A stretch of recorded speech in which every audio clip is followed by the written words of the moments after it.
مامان من از یه کسی خوشم اومده، یعنی از یه پسری خوشم اومده. باز داری منو مسخره میکنی؟ نه. تو هم شدی عین برادره؟ میخوای بگی عاشق یکی از عکسای این مجله ها شدی؟ نه، دارم میگم یه آدم واقعیه، پسر واقعیه.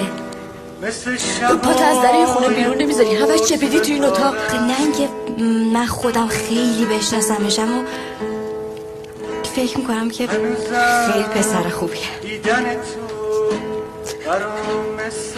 قربونت برم،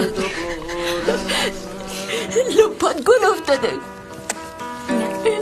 قربونت برم. یه چیزی بگم خیالت راحت شه. آدم باید خیلی شانس بیاره با دختری مثل تو زندگی کنه. خیلی. اینو ببین، تو مثل خواهرم هستی یا این عکسی نامزدم.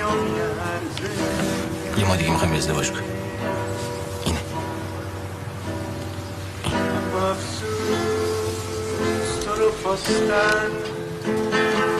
جانا داره رضا عروسی میکنه. خب عروسی کنم آقا، برم دستشوی. مامان جون دلم. من نامزد رضا رو عکسشو دیدم. دختر خوبیه. خب